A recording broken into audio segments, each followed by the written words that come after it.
Testimony continued today in the most notorious criminal trial in Richland County history. Dr. John Boyle is accused of killing his wife Noreen and burying her body in the basement of his new home in Erie, Pennsylvania. The motive, prosecutors say, so he could move into that house with younger girlfriend Sherry Campbell, who was carrying his baby. The Boyle murder trial is so hot, you'll find a television monitor outside the jam-packed Richland County courtroom. That many people want to see it. It's actually better than a soap opera because it happened right in our own town. It's just like a movie. It was like seeing something out of a horror movie, only this was real. Imagine hearing your mother scream in the middle of the night and weeks later realizing that what you heard was her murder.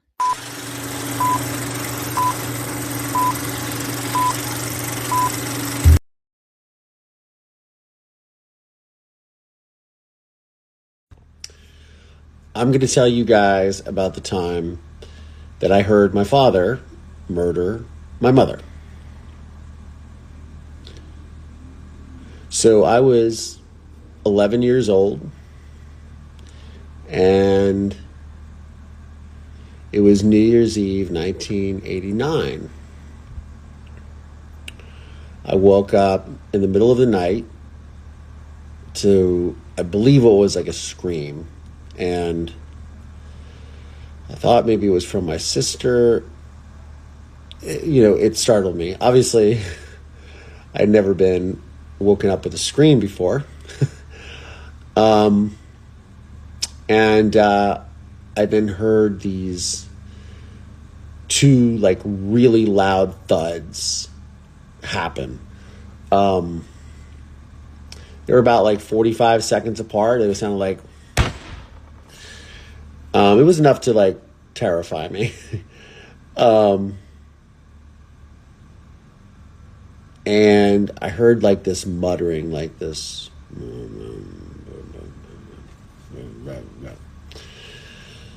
And it sounded like my father's like voice sort of muttering something. I don't really know.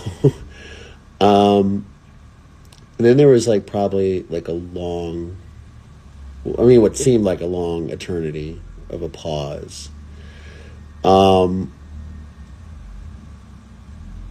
heard these footsteps come down the hall, and I was like tempted to look up, and I remember I had this Batman clock, and I looked up at the clock and it said 3:18 a.m. And I heard this, and there was this like voice in my head that was saying, "Don't look up, because I could see out of my peripheral vision, because I always slept with my door open as a kid. Slept with my door open, and I saw these like 2 feet in the doorway, like out of my peripheral vision. I was just like laying there, just thinking to myself, like, do I want to look? And this like voice in my head was like, don't look up. And then the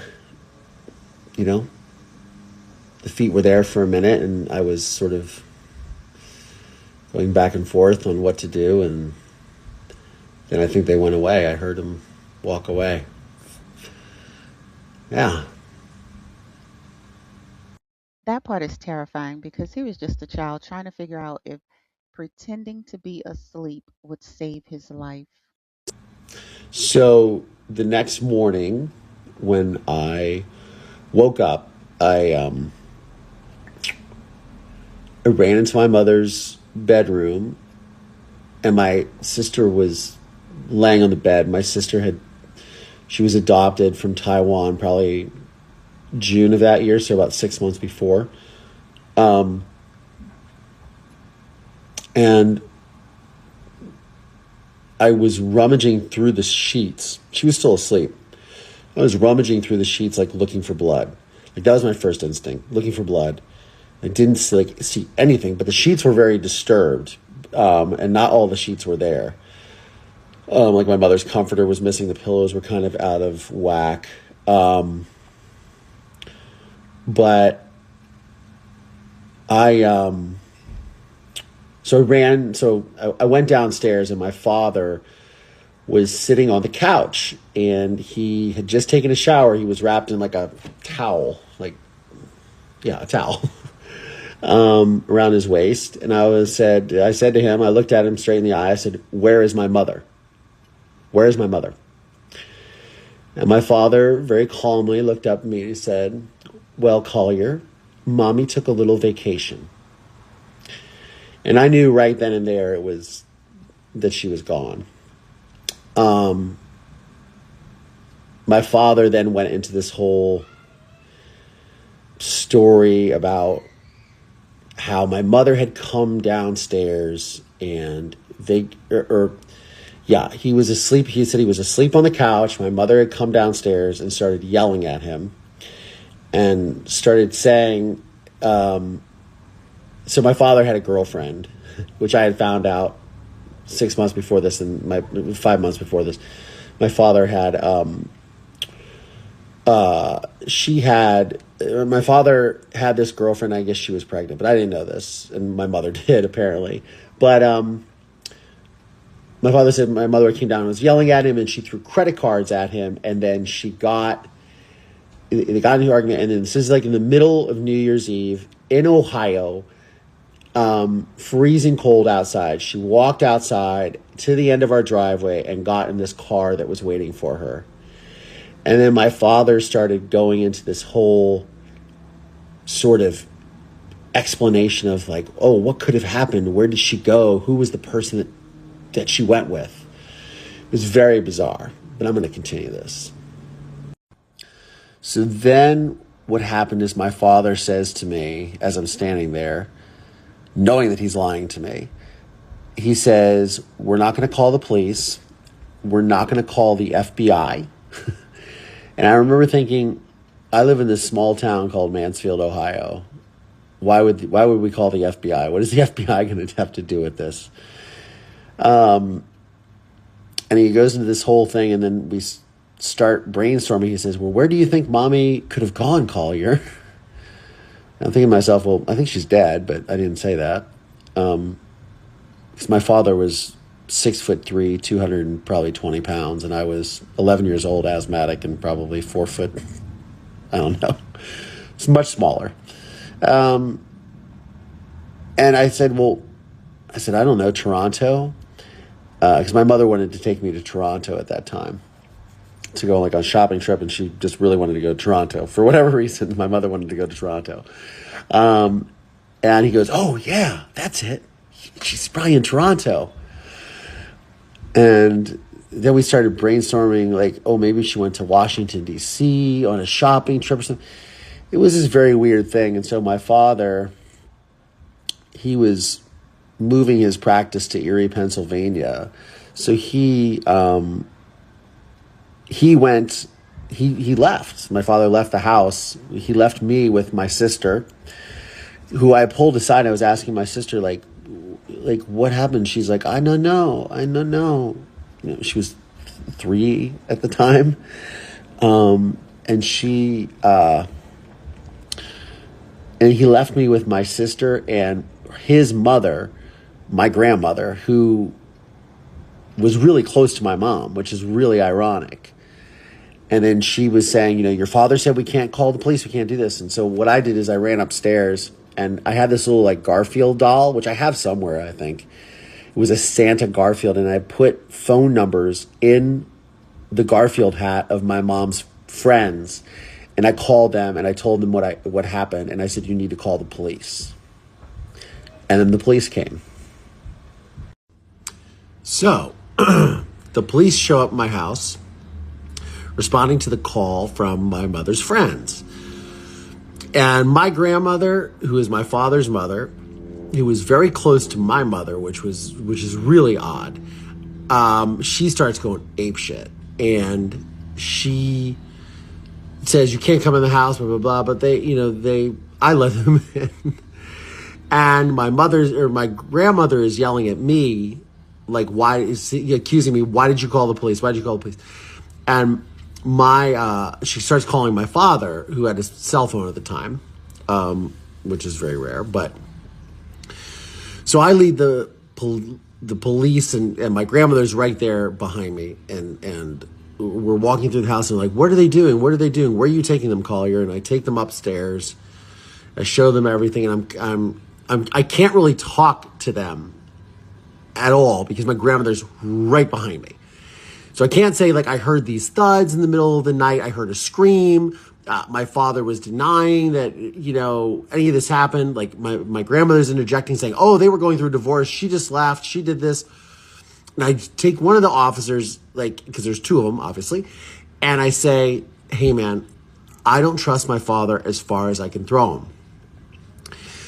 So they leave, and they leave a card with my grandmother. And that night, my father's girlfriend, who's pregnant, but I didn't realize she was pregnant because I was a kid, right? She shows up to give us New Year's Eve dinner, which is terrible, in lieu of my mother. And it's just weird. And I call my mother's friends again, and I'm like, what happened? And they said the police filed a missing persons case and they were going to get back to them. And I was like, no fucking way. So then I insisted that they call again. And all I really want to say to the police while they're there is I know that my dad killed my mother. So, I have my mother's friends call the police again because I'm unsatisfied with this whole like missing persons thing and nobody's doing anything. My mom is missing. I know she's dead. Nobody's listening to me and nobody seems to care. Obviously, my grandmother is just weird because she's just ignoring the fact that she was like loved my mother as a daughter and oh, but now she's missing and this isn't weird at all. And then my son's girlfriend comes to the house with pork roast for us for New Year's dinner, which is horrible. I mean, it's all so bad. It's just not even funny. So what happens is they call again and this guy shows up and his name is Lieutenant David Messmore. And his interest had been piqued because, well, it's like New Year's weekend and, you know, there's not a whole lot going on in a small sleepy town in Ohio. You know, maybe I'll come down there. Doctor's wife goes storming off in the middle of the night. Maybe I'll go check this out. So he shows up at the house and my grandmother is like over the police coming to the house. So this is like the second day of this happening. And she says, you can't come in. My son's going to call his lawyer, blah, blah, blah. And I, again, just open up the door. And Dave is very, very nice to my grandmother, very respectful. And I just open the door. I'm like, come on in. Which makes my grandmother like infuriated. And she runs to go call my father. And she's like yelling on the phone and yelling at him. And I'm like, this is my chance. And something that my mother always taught me, and I think I may have mentioned this in another video, is in the old carousel, like the pony carousels that they used to have, there was a thing where you grabbed in the 50s, you grabbed this brass ring and you won a prize. So my mother always told me to grab the brass ring in life. I recognized at 11 years old, almost 12, that Dave Messmore was the brass ring. And I grab him and I'm like, look, dude, my mother is dead. And, he's just like sort of dumbfounded at this kid. And he's walking me around. Dave is a very calm, like cool guy. And he's walking around. He's like, okay, tell me. And then my grandmother's like yelling at him. But he slips me his business card. And that is where things get interesting. So Dave Messmore gives me his card. And I go to school the next day. I walk into my school. And this is like, when you grow up in an abusive household, because my father was abusive, or, you come to like, school becomes your safety zone, right? And you trust your teachers, you trust your environment, at least you used to. I mean, I'm not in school anymore, but who knows? So I tell my principal, I'm like, look, you need to call this guy Dave Messmore because I know that I can get him down there. I'm not around my father. I'm not around my grandmother. Nobody's going to tell on me. Everybody in my school loves my mother. And I'm like, okay, now I can sit down. I can tell him. And I just spill everything, spill all the tea with this guy. I'm like, look, my father and my mother were going through divorce. My father has a violent temper. I start telling him the history of my father's violence towards not only myself, but my mother, and how he was really, just he was just had this like rage. My father had like this rage temper. I don't know if you guys have that in your life. I mean, I hope you don't have that in your life, but somebody can just go off like that and just, and it's very scary. It's like a Jekyll and Hyde situation, right? Which is ironic because he's a doctor. But, so I start telling all this to Dave Messmore, and I'm like, look, I'm going to go home when my grandmother is not there, or she's downstairs taking care of my sister. I'm going to go upstairs. I'm going to pull the bookshelves out of the wall and look in the crawl spaces. And then I'm going to look through, and see, I'm going to look for my mother's body in this crawl space. And then I'm going to look for her purses or start to look for these clues, like rummaging through her stuff. And this just starts to lead into, this is what, January 2nd, January 3rd, 1990. And this just starts to lead into a whole thing with the detective who started coming to my school daily. And this is where it all starts to unravel in another video. I'm glad Collier was so adamant about getting the police involved. Collier was not playing. He wanted to know where his mother was, and he wanted to know now. Collier knew something wasn't right.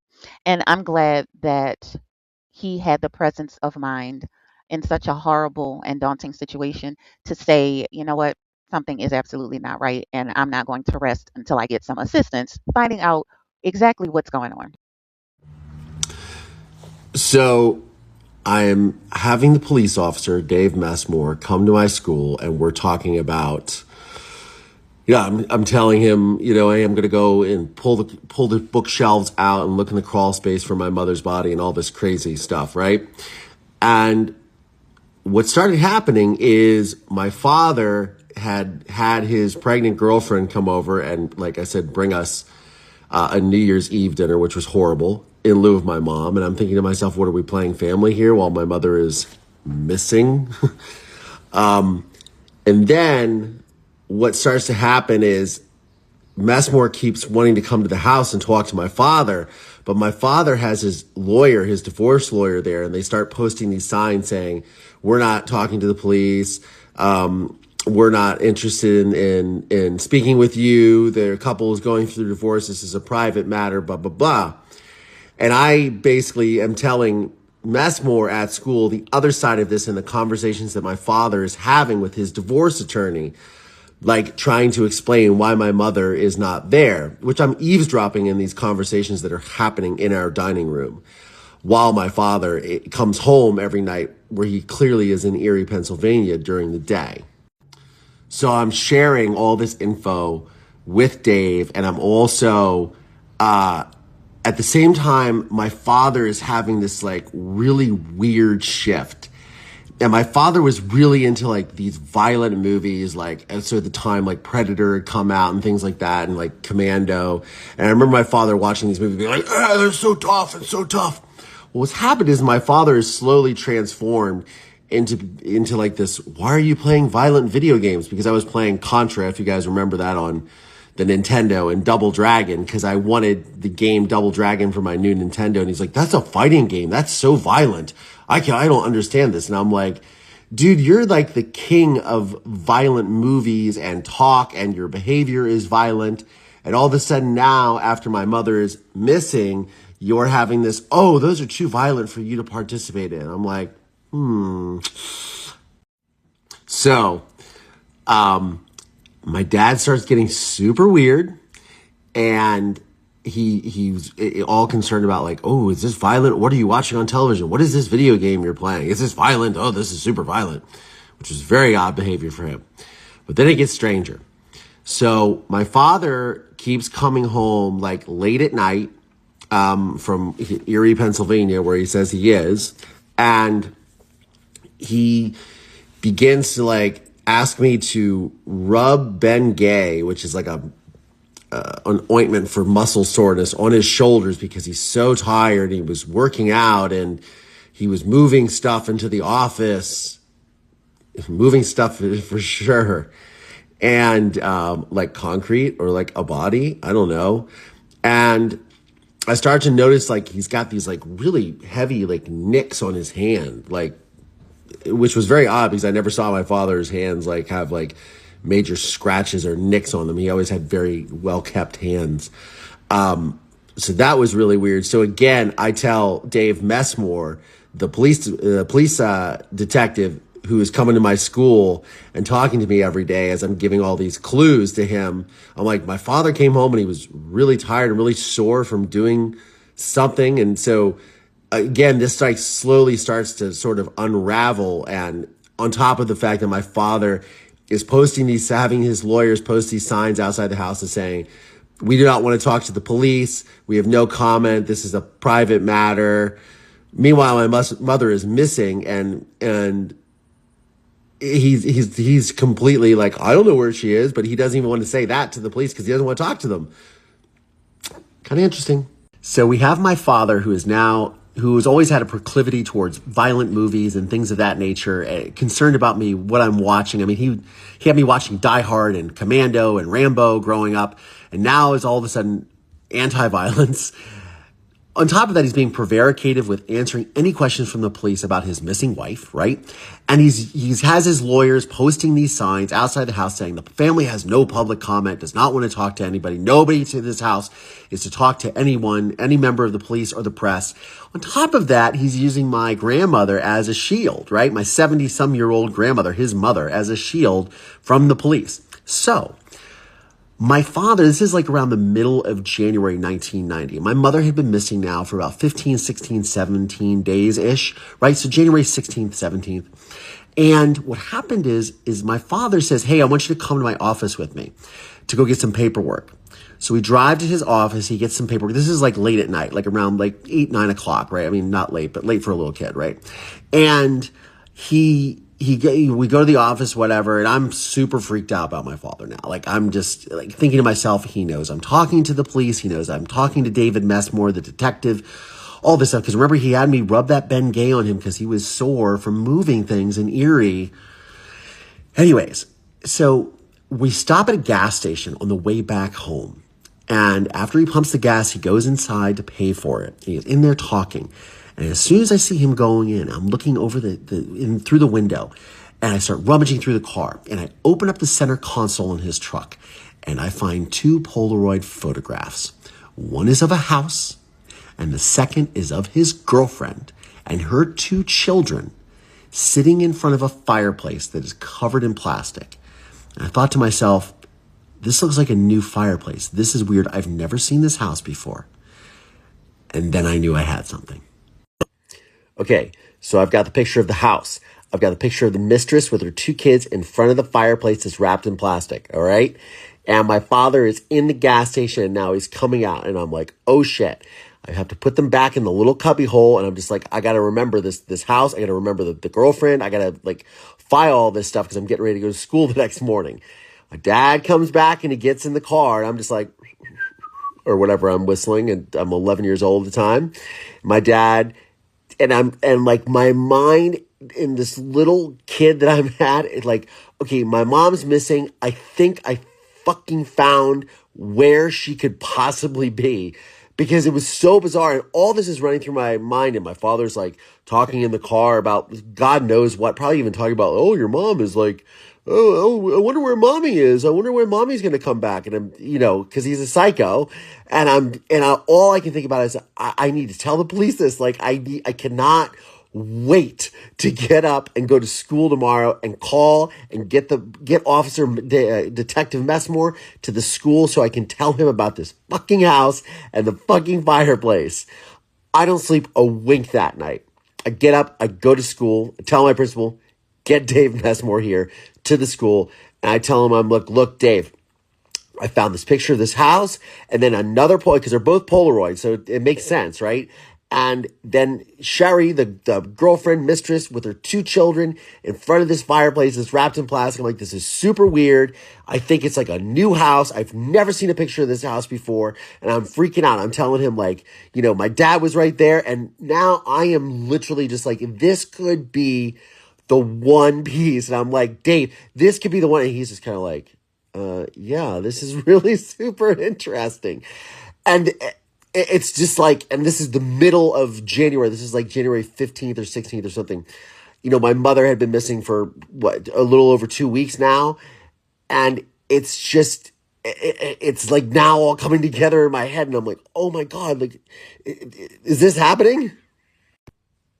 And then, so just to recap, because it's been a few days. So I find a picture of a house and a picture of my father's mistress with her 2 kids in front of fireplaces wrapped in plastic. I tell Lieutenant Detective David Messmore, who's working on the case, who's become my secret, like, buddy, that I found these pictures. And he's like, that's interesting. So this is the middle of January 1990. And what's happening now is, like, every night that my father comes home, he's having, like, these secret meetings with his divorce lawyer in our, like, dining room. And it's like these very intense, like, discussions, and I'm not allowed to hear them. I mean, of course, but I'm just like, what the fuck is going on? So around, like, January 9th, well, first of all, my father then disappears for a couple of days in mid-January. And I come to find out, like, much later in life that the reason why he's gone is because I have a new half-sister that was born because his mistress was pregnant. Super weird. Then he says to me after one of these meetings with his lawyer, his divorce lawyer, he says, Collier, I have a medical conference that's going to be happening here in like a week in Clearwater Beach, Florida. And I think we should go as a father and son trip. Now, a couple things. I had been on these medical convention trips. My father, before my mother and I had gone, they're never in January. And they're never like out of the blue, like, oh, there's a medical conference happening at the Hilton down in Clearwater Beach, Florida. No. They're like planned out like months or a year in advance, right? So I'm like, ding, ding, ding, ding, ding. I'm not coming back from Florida. I'm going to drown in the Gulf of Mexico. So right then and there, I know that shit has gotten real. So after I tell Lieutenant Messmore, I'm like, look, man, my father wants to take me to Florida for this quote unquote medical convention. I'm probably not coming back. It's like radio silence. I can't get a hold of Dave Messmore, but here's the crazy thing. My father, who is normally like, okay, he has a really bad temper. He's kind of always an asshole. He's coming home at night, and I can just see like his manner. Like he's not even like acknowledging that I'm there or anyone's there. He's like in this very focused mode, which is super duper weird to me. I'm like, what is going on? And I can tell that he's under like a lot of stress. And I'm just like, oh my God. And for this whole time, I've been really scared of what's going to happen. But right now in these like couple of days, I'm also realizing like he's so focused on whatever the hell is going on, which I'm pretty much realizing what's going on, right? Because I'm talking to the police, but he like, it's like I don't even exist. He's like in this super, like he has blinders on, he's laser focused, and he's got his lawyers over there, and he's like, I don't even know if he said hi to me like for like 2 days or whatever, you know, and he's not losing his temper or anything, but he's really concerned. So I'm like, what the fuck is going on? So then I wake up in the morning, and there are 2 strangers standing in my room. It's like 6 a.m. and they're like, hi, Collier, Warren from Child Protective Services. We need you to pack your things. You need to pack a bag. You've got 20 minutes. And I'm all like, what is happening? And I'm trying to think, because look, I'm a kid, I'm 11 years old, and I've already had to be an adult for like the first 3 weeks of January because my mother is gone, right? Who always took care of me. And then I've got my sister, right? And I hear my grandmother downstairs screaming at the top of her lungs, like, my son's going to catch you, blah, blah, blah, blah, all this stuff. I hear all this commotion happening. And then I pack a bag, and I'm trying to think, and I'm trying to help my sister, like, I'm obviously packing a bag with the children's services people because I'm just like, what is going on? And I say, look, I need to get my dog. Can I get my dog? And they say, we'll come back for your dog. Little did I know that was the last time I would see my dog. And then I see something else. So I'm coming down the stairs with Child Protective Services and my sister, my little sister, and my bags, and I hear all this commotion, which I heard upstairs, and I hear my grandmother hollering, carrying on.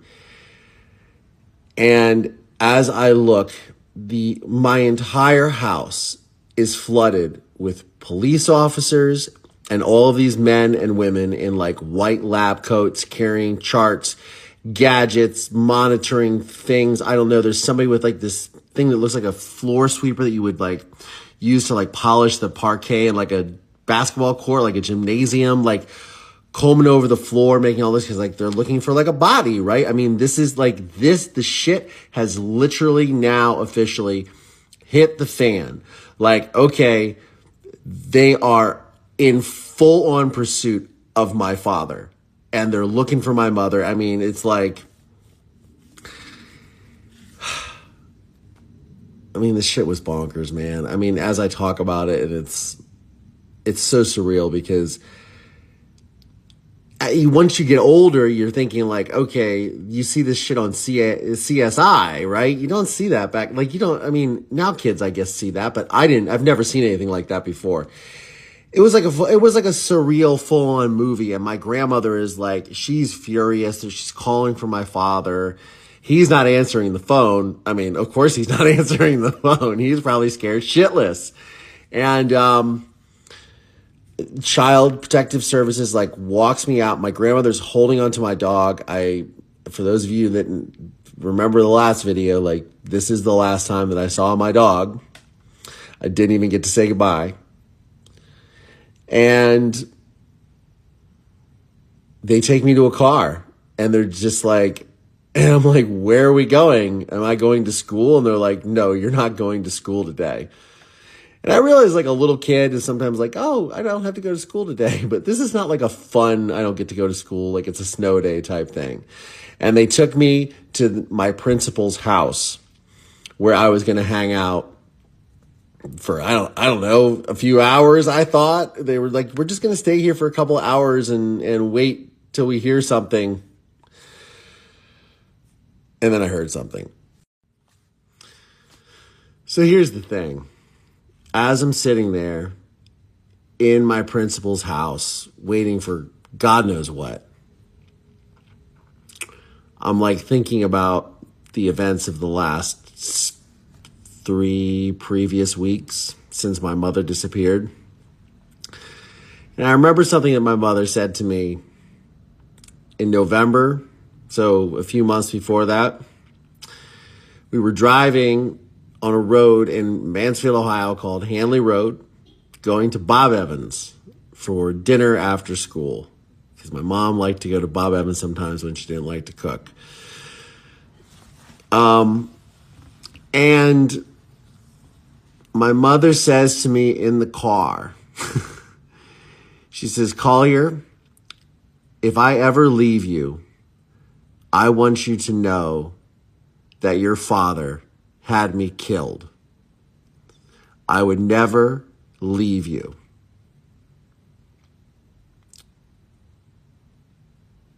That's some heavy shit, man. The fact that his mother warned him beforehand makes this story even more heartbreaking. That's awful.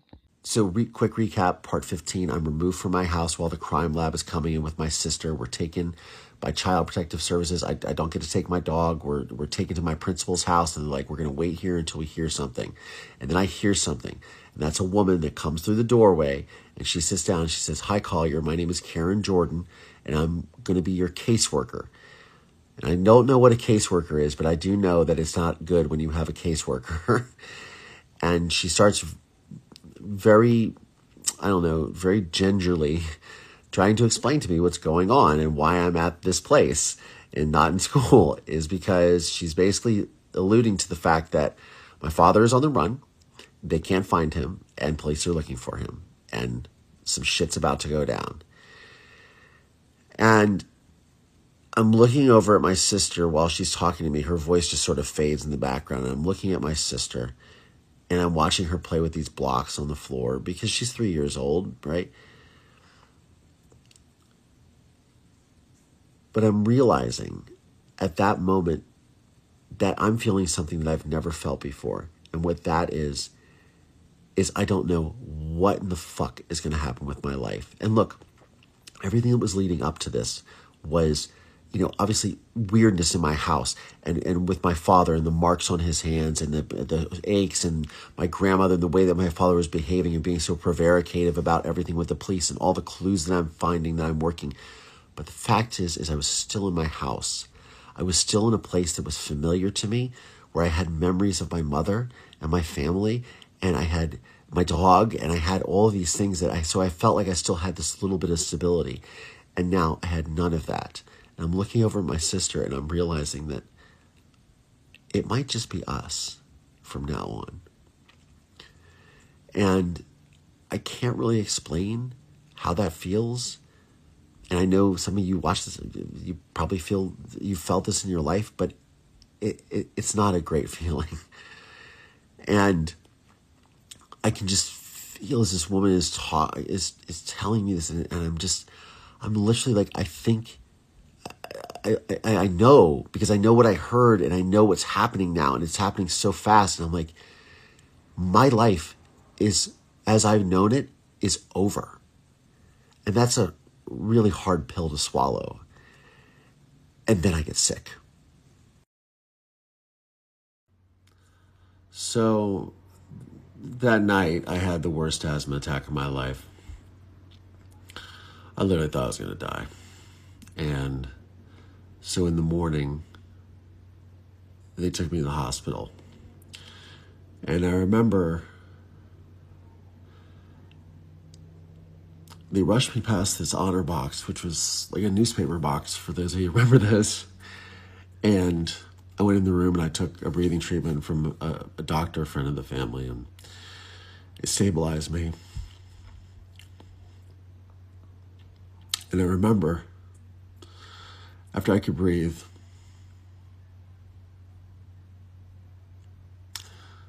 they said to me, "Collier, Lieutenant Messmore found your mother." And I remember having this like little glint of hope that I thought they would say, she was, shopping in a mall. She was in Toronto. She was wherever. She was in California. And she's okay.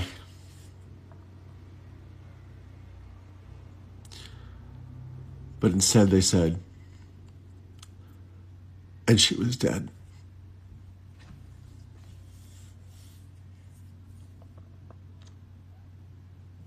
And I remember thinking, as this overwhelming sense of grief comes over me, but also it's hard to explain, but I was also, I knew I wasn't crazy. Like I was right, and I didn't want to be right. Like who wants to be right about their father murdering their mother? I remember I was like staring at this electrical outlet, and I just said, "That bastard."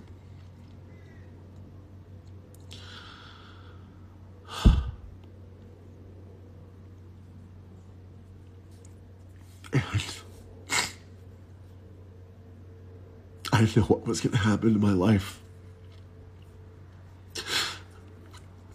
I didn't think I'd ever be sitting here today, that's for sure.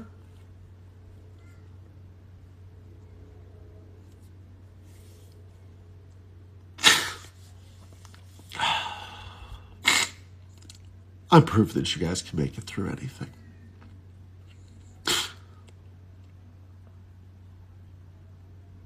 Oh, and then I had to go to school. So that'll be part 18.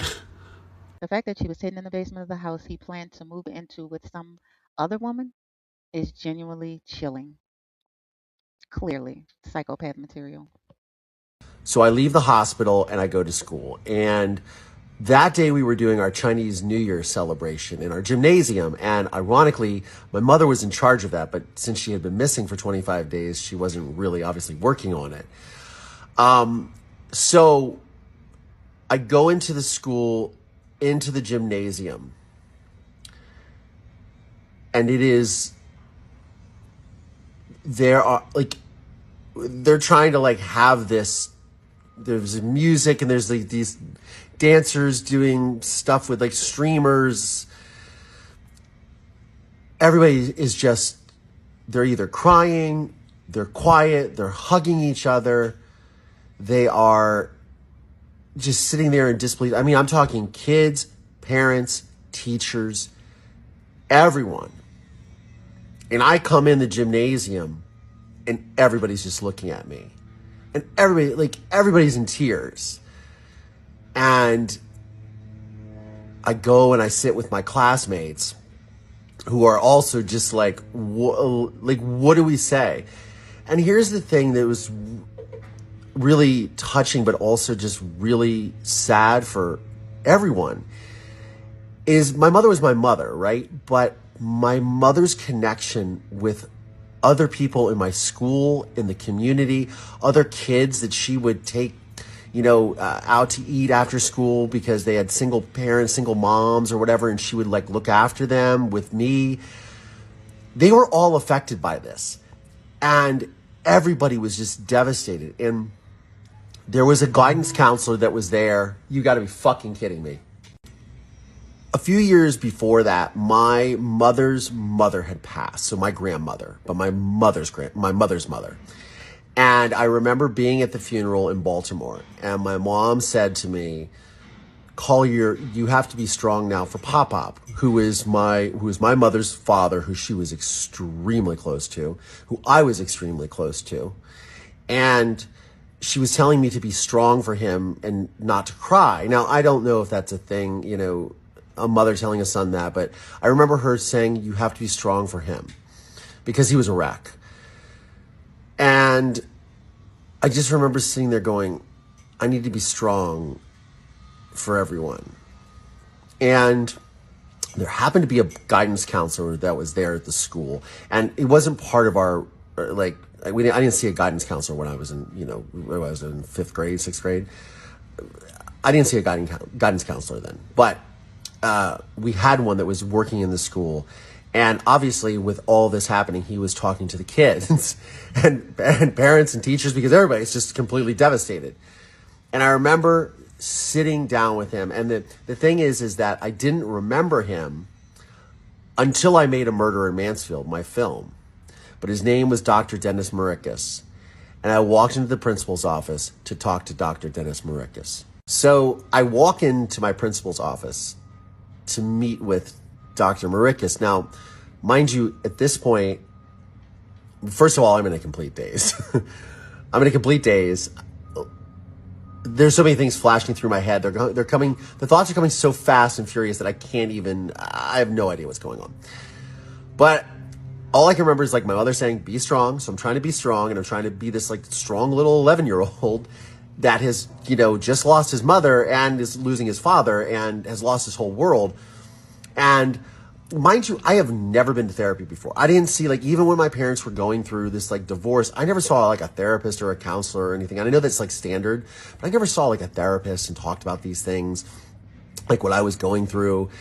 I mean, I didn't even know what a therapist was, really. I know that they were called shrinks because my mom would talk about them, but, I didn't know what to expect. And I remember sitting there with him, and I was just very calm because the only thing I could, with all these things racing through my head, the only thing I can think about is okay, what's going to happen next?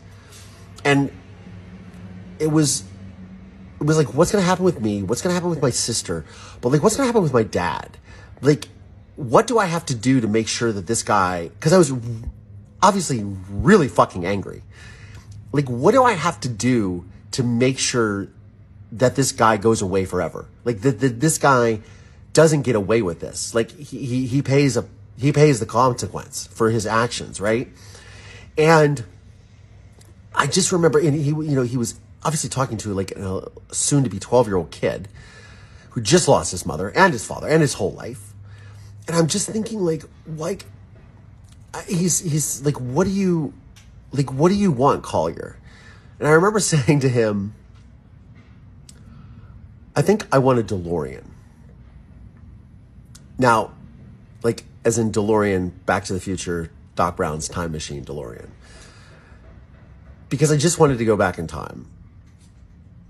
And I don't know if I wanted to go back in time to when I heard my father kill my mother, or I wanted to go back in time to where I could have talked to my mother and said, please get out of the house. I don't know when that would have been. Letters from my father. I still get angry when I think about your conduct at the trial. Oh boy. Wow. I still get angry when I think about your conduct at the trial. I realize you were manipulated to conduct yourself that way. Someday you will see what I am talking about. Let me be clear, for the record, for those living in the cheap seats. I was not fucking coached, manipulated, or anything. Do you understand that I testified at trial for 2 days? A child on a witness stand in front of television cameras through a courtroom full of people. Okay? You can't imagine the pressure to be able to remember some sort of rehearsed script is utterly fanciful. Collier survived something no child should ever experience. The strength it must have taken to tell his story publicly years later is honestly unimaginable. But he's done something great with it, and he's still standing. Talk to y'all later in the comments.